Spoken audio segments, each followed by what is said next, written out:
Hello everyone, this is Extra Maxis here, trying to bring you subjective perception with objective dissections.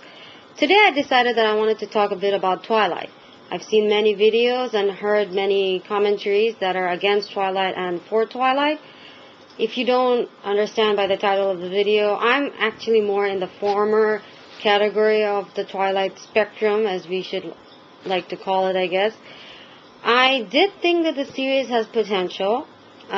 There were a lot of interesting concepts that were laid out, but they were never really fleshed out. So I just want to talk a bit about what I think about Twilight. Now, if you are a Twilight fan, then I would advise you not to listen to this video unless you have an open mind and you can say, oh, okay, maybe she doesn't like Twilight, that's okay. But if you feel that you're going to get offended or hurt, I suggest that you do not hear this video or see it. I mean, there's not much to see, as I say, but there's a lot to hear. But I hope you don't see it or hear it, because it probably make you mad. Now, I do have the Twilight books, but I really did not want to read them. I started reading them, and I will not lie, the first book is a bit interesting at the beginning, but what I did not like is Bella seems to always have this amount of criticism that she likes to put on everybody else, even before anybody has done anything to her. She keeps on explaining her situation in a negative terminology, like she wants to say, okay, she's the new girl, she'll be teased, she'll be made fun of, she'll be ridiculed, she'll be ostracized, but none of those things happen. And one of the things that I don't understand is that why she feels such negative feelings when none of those things happen. Like, I can understand being a new girl in a school is supposed to be really problematic. There, obviously, you don't want to be the odd person out. You still haven't found your clique, or you haven't found your group of friends. But she does mention that because she's Officer Swan's daughter, that she will be scrutinized. Now, if her fear is related to, like, the scrutiny, then I can understand that, yes, maybe she's an important person's daughter, and as she claimed, had talked about her coming and living with her father, that if there could have been problems related to that, then I can understand why she's afraid of the scrutiny. Maybe she's supposed to be a model person, maybe she's supposed to be the definition of what is called in annoying terms, lame, like goody two-shoes, or at least a model student or something like that. But I don't really see her being afraid of that. I see her being afraid that she'll be ostracized, when in actuality she's never at all ostracized at the high school that she comes in Forks.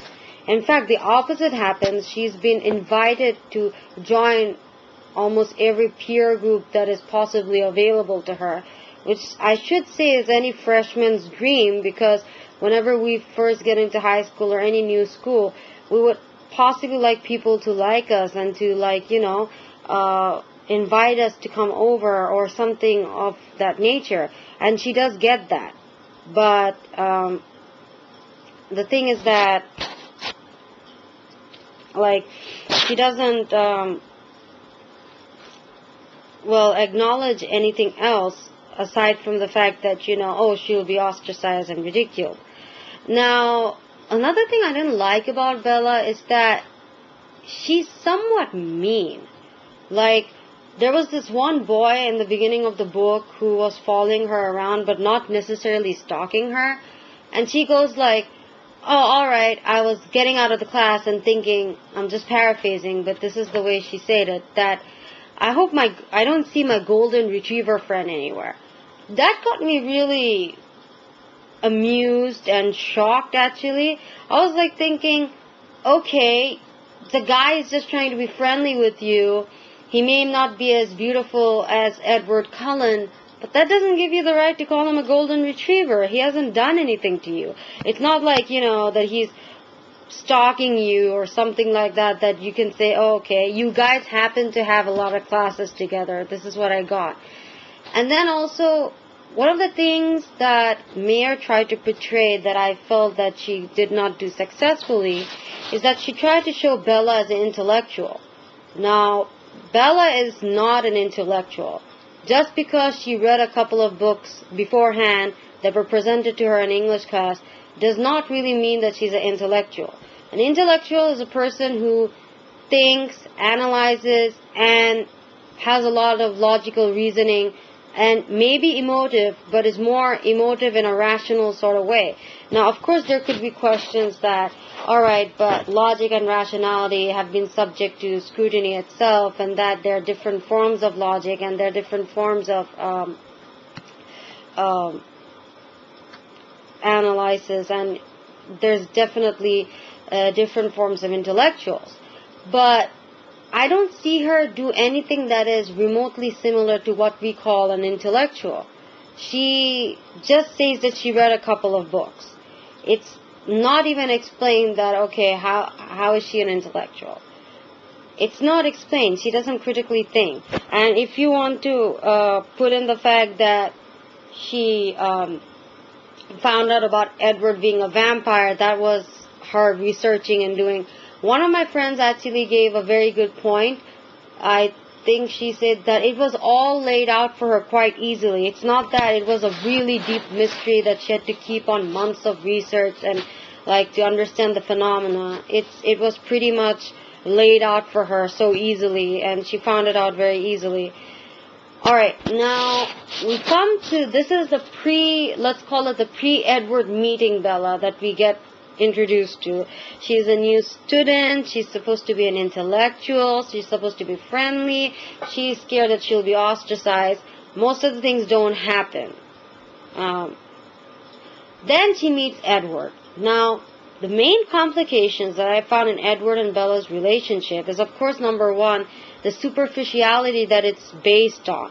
Edward is supposed to be really beautiful like an Adonis, and of course naturally any remarkably beautiful woman or man, especially young woman or man, is going to attract a teenager like Bella. But we don't really get to see Edward's insights into many of those things. He does do some actions, but those actions usually have either negative repercussions on Bella, or, you know, they cause complications that don't need to be there at all. And one of the main things that I found troubling with Edward and Bella's relationships at first, is aside from the superficiality, is that Edward is first attracted to Bella's smell. In fact, there is a voracious hunger linked to the fact that Edward is attracted to Bella. There is a voracious hunger. And this voracious hunger, without much explanation, gets transformed into this weird sort of love. Now, I won't consider Bella and Edward's relationship to be love. I wouldn't even consider it to be sort of need, because Bella and Edward do not necessarily need one another either. A lot of people may tell me that, okay, there are different forms of love, there are different forms of true love. I agree with you on that. But, like, even though we live in a postmodern sort of, you know, world of literature, even in postmodern literature, there are some sets and limitations that consider it to be postmodern literature. So in the same way, there are some attitudes or some sort of inclinations that sort of mark out that, okay, this is true love. I don't see any of those in Edward and Bella's relationship. His love, his so-called love, comes from this voracious hunger that he wants to rip Bella like a new lamb into pieces. You know, as the way the mayor said, lion, lamb. So maybe that lion just wants to grab that lamb and, like, chop it into little pieces, you know, like chop suey sorta, and, like, eat it with noodles. And Bella, and naturally, he can't think what this lamb is thinking. So, okay, that's a challenge. This lamb I want to devour, I can't read this lamb's thoughts. It almost sounds like that.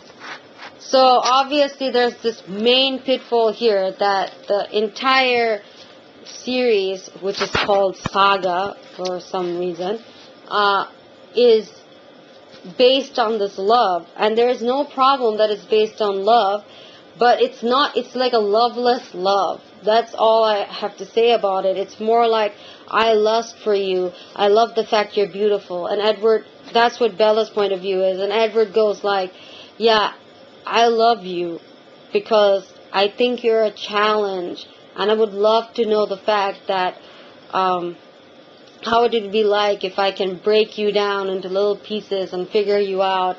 You're an interesting human being, okay, fine, but I don't love you because I think you're very interesting. The only interesting thing about you I like is that, I can't read your thoughts. That's the only interesting thing I find about you. And I don't find anything else interesting about you aside from that. And this is also very disturbing. This Edward's reluctance to make Bella into a vampire could also be stemmed from the fact that when she becomes a vampire, she'll lose the qualities that enamor her to him. And many people might argue, but he wanted to marry her, he wanted to do this and that. Maybe the excitement of marriage was that he could figure Bella out, her mind and everything like that. So it's more like an obsession sort of thing. And yeah, of course, he does tell her, like, Bella is reluctant to get married, and she gives the reason, which is an okay reason, that she never wants to get married young and all that stuff. And then Edward goes like, we will be living together and away from humans, so it doesn't matter what people think. That is also a contradictory statement. Edward, you live in Forks because you sparkle in the sunlight, so you obviously do care about what people think. And you also pretend to go to high school again and again because you pretend what will people think about you. It's not like you're living in total isolation and you're researching for bioengineering or something like that. You actually do care what people think. That's why you and the other Cullens pretend to eat in the cafeteria, pretend to study in school, pretend to graduate over and over again. So when you say that I don't care what people think, your entire history kind of relates on what people think. So that is pretty contradictory there. You could have explained it in a better way, that despite us moving from place to place, despite us being, not stable and not fixed, it's all right. People don't need to know we're married. Or you could have said something along those lines. But actually saying that it doesn't matter what people think and that graduating again and again throughout your life, it's something extremely contradictory in nature. I don't understand why you say something like that. And yes, now I would say the Twilight had potential in many cases. It could have fleshed out complications that's faced by Edward as a vampire. It could have fleshed out complications Bella faces by being with a vampire. Now a lot of people would say, oh, we had James, we had Victoria. There are more complications in life than physical complications. We live in a very mentally constructed world, also of our own makings inside our mind. So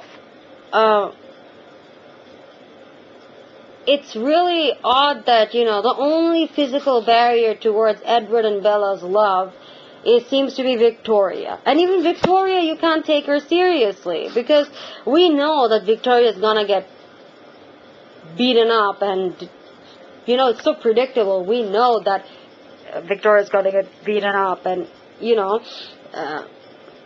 everybody's gonna go home happy, and that, she's gonna die. I mean, it's so obvious that she's gonna die. I mean, I knew it from the start that, yes, Victoria's gonna die. They're gonna find an ingenious way to get her to die. And that's the thing.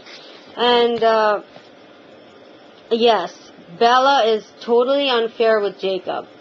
She treats him totally, literally like the dog that he is portrayed to be. I mean, Bella, why? He is such a nice guy. I mean, he tries his best to make you happy. And the only thing you can tell him is that, you guys are younger, I don't want to be a cougar. I mean, what? He's just only 2 years younger than you. It's not like he's 12 and you're like, what, 27?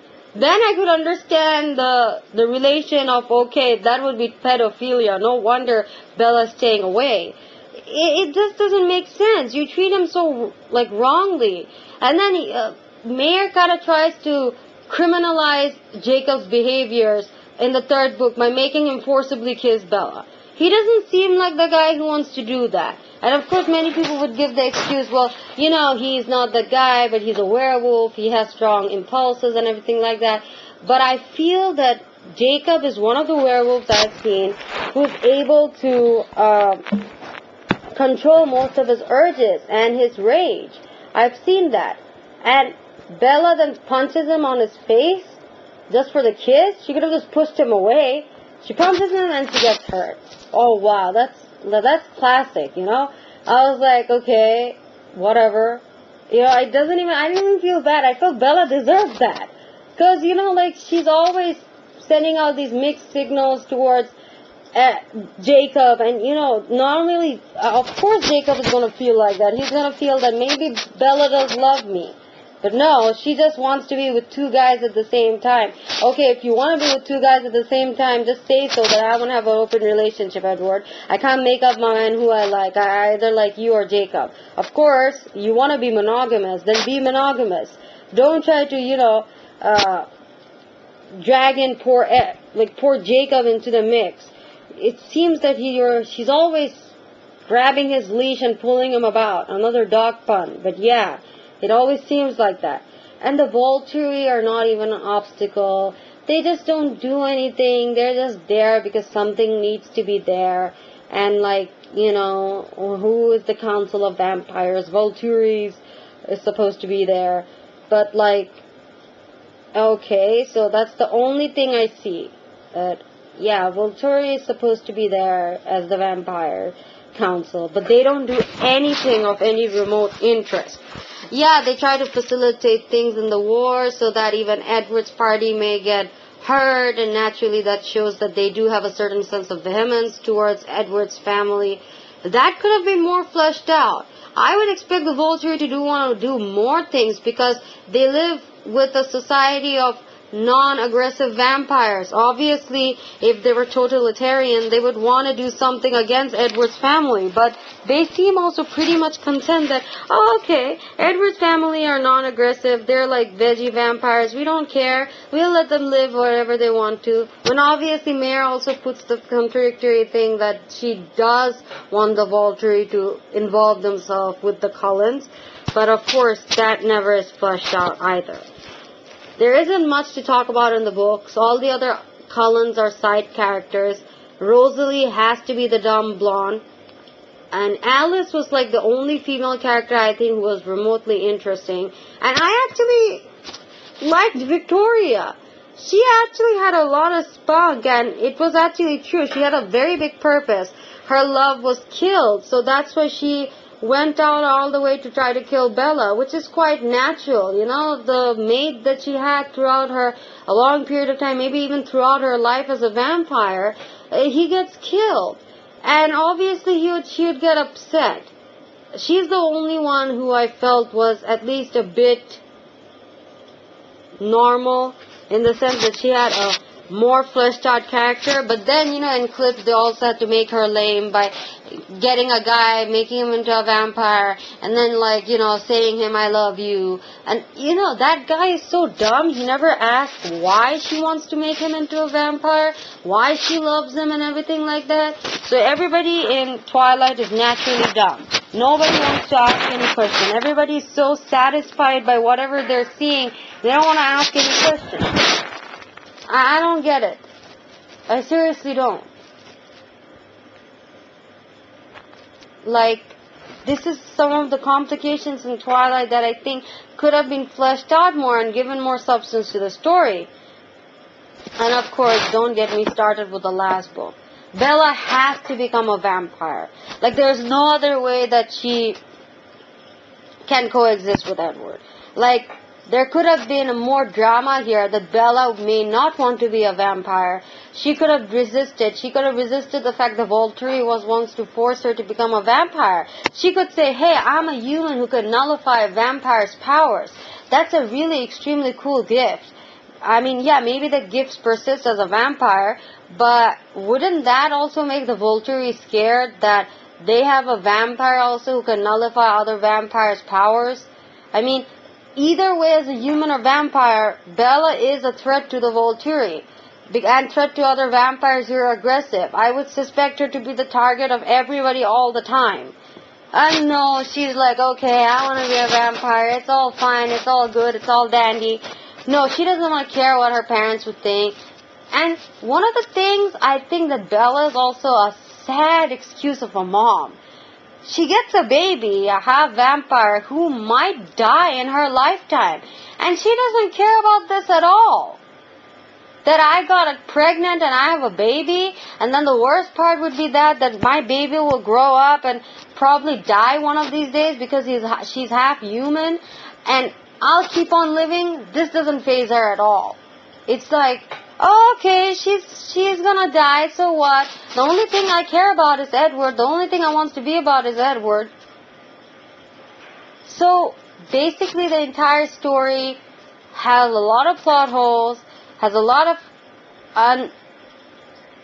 unexplainable, like unexplained complications.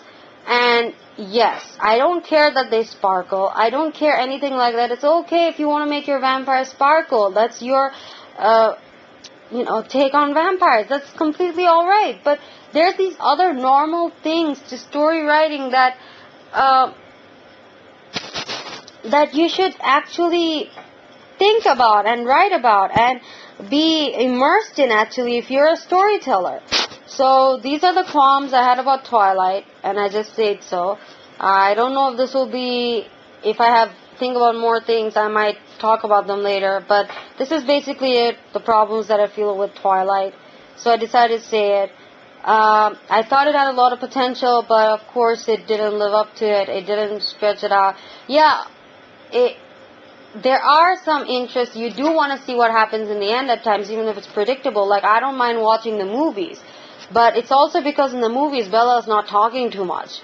The fact that she has no inner voice, like inner narrative, like it is in the book, that's what makes it watchable.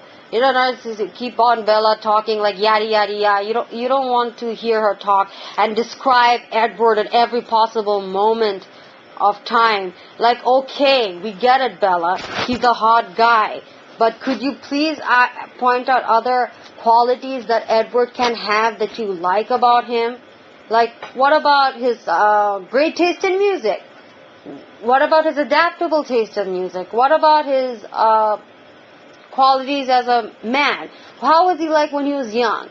What was his fascinations? Was he interested in Gothic stories?